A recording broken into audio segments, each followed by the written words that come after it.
আপনি কি জানেন যে সত্য, ত্রেতা, দাপর এবং কলি এই চারটি যুগ, যা দেবতাদের 12,000 দিব্য বছর অর্থাৎ এক কল্পে সমাপ্ত হয়? পুরাণে বহু জায়গায় শ্রী বিষ্ণু ভগবানের কল্কি অবতারেরও বর্ণনা পাওয়া যায়। পাশাপাশি এটাও বলা হয়েছে যে কলিযুগের কালখণ্ড চতুর্যুগের মধ্যে সবচেয়ে ছোট হবে। আমাদের আজকের উপস্থাপনায় আমরা কলিযুগের সংক্ষিপ্ত বর্ণনা করব। দয়া করে জ্ঞান বৃদ্ধির জন্য ভিডিওটি শেষ পর্যন্ত দেখুন এবং ত্রিকালদর্শী চ্যানেলটি সাবস্ক্রাইব করুন। মুনিদের আগ্রহের পর ব্যাসজি কলিযুগের সংক্ষিপ্ত বর্ণনা করেন। তিনি বলেন যে কলিযুগে পাপ এতটাই বৃদ্ধি পাবে যে সৃষ্টির ভারসাম্য বিঘ্নিত হবে। মানুষ সামবেদ, ঋগ্বেদ এবং যজুর্বেদের আজ্ঞা পালনে প্রবৃত্ত হবে না। কলিযুগে বিবাহকে ধর্ম বলে গণ্য করা হবে না, বরং বিবাহ এক প্রকারের চুক্তি বা সমঝোতা হবে। শিষ্য গুরুর অধীনে থাকবে না, পুত্ররাও নিজের ধর্ম পালন করবে না। কেউ যে কোনো কুলেই জন্মগ্রহণ করুক না কেন, যে বলবান হবে সেই কলিযুগে সবার স্বামী অথবা প্রভু হবে। কলিযুগে সামান্য ধন লাভ করেই মানুষের মনে বড় অহংকার হবে। নারীদের নিজের কেশের অর্থাৎ চুলের কারণেই রূপবতী হওয়ার গর্ব হবে। সোনা, মণি ও রত্ন আদি এবং বস্ত্রও নষ্ট হয়ে যাওয়ার পর নারীরা কেশ দিয়েই শৃঙ্গার করবে। সেই সময় ধনবান পুরুষই যুবতীদের স্বামী হবে। অর্থ সম্পদ ঘর বানাতেই শেষ হয়ে যাবে। ধন না থাকার কারণে দান, পুণ্য আদি হবে না। সমস্ত ধন ভোগবিলাসেই শেষ হয়ে যাবে। হাব ভাব ও বিলাসেই তাদের ইচ্ছা থাকবে।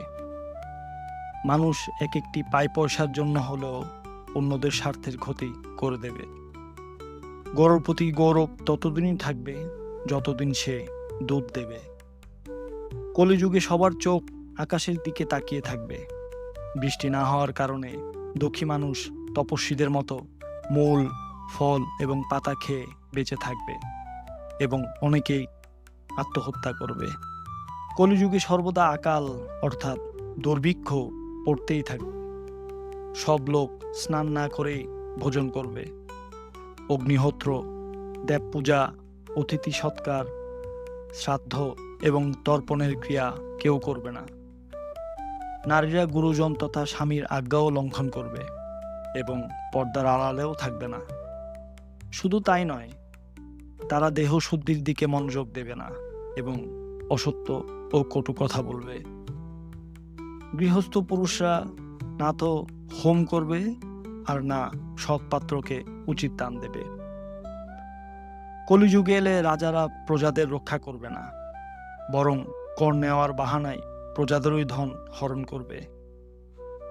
সেই সময় যার যার কাছে হাতি, ঘোড়া এবং রথ থাকবে সেই রাজা হবে এবং যারা যারা দুর্বল হবে তারাই সেবক হবে। কলিযুগে পাষণ্ডতায় দূষিত চিত্তের মানুষ সবার সৃষ্টিকর্তা জগৎপতি ভগবান বিষ্ণুর আরাধনা করবে না।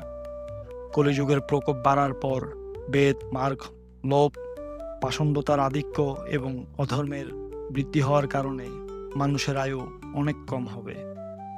কলিযুগে 5, 6 অথবা 7 বছরের নারী এবং 8, 9 বা 10 বছরের পুরুষদেরই সন্তান হতে শুরু করবে। 12 বছর বয়সেই চুল পেকে সাদা হতে শুরু করবে। ঘোর কলিযুগ এলে কোনো মানুষ 20 বছর পর্যন্ত জীবিত থাকবে না।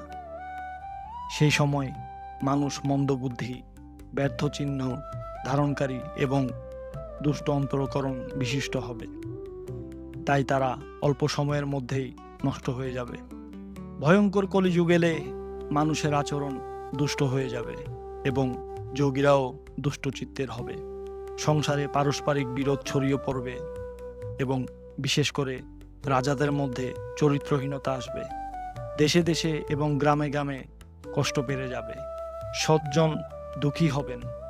নিজের ধর্ম ছেড়ে মানুষ অন্য ধর্মের আশ্রয় নেবে। দেবতাদের দেবত্বও নষ্ট হয়ে যাবে এবং তাদের আশীর্বাদও থাকবে না। মানুষের বুদ্ধি ধর্মের বিপরীত দিকে চলতে থাকবে। কলিযুগের শেষ সময়ে বড় বড় ভয়ঙ্কর যুদ্ধ হবে, ভারী বৃষ্টি, প্রচণ্ড ঝড় এবং তীব্র গরম পড়বে। কলিযুগে সাধারণত মানুষ হাঁটু পর্যন্ত বস্ত্র পরিধান করবে। সেই সময় অল্প বুদ্ধির মানুষ মন, বাণী এবং শরীরের দোষে প্রভাবিত হয়ে প্রতিদিন বারবার পাপ করবে। সেই সময় সধর্মনিষ্ঠ ব্রাহ্মণ কোনো বিরলই অথবা খুব কম হবে। এই সমস্ত কথার বাইরে একটি বৈশিষ্ট্য অবশ্যই আছে। কলিযুগে সামান্য একটু চেষ্টা করলেই মানুষ সেই উত্তম পুণ্য রাশি লাভ করতে পারে, যা সত্যযুগে অনেক বড় তপস্যা দ্বারা সাধ্য হতো।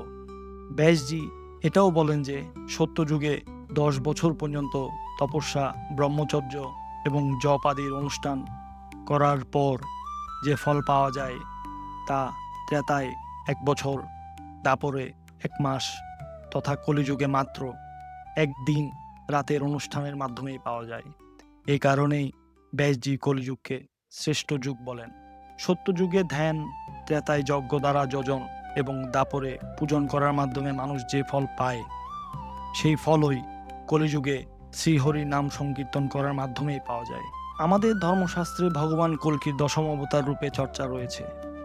শাস্ত্র বলে যে কলিযুগের শেষ দিনগুলিতে সম্বল গ্রামে বিষ্ণু যশ নামের এক শ্রেষ্ঠ ব্রাহ্মণ থাকবেন। তার হৃদয় অত্যন্ত উদার হবে, তিনি ভগবানের পরম ভক্ত হবেন। তারই ঘরে কল্কি ভগবান অবতার রূপে জন্মগ্রহণ করবেন।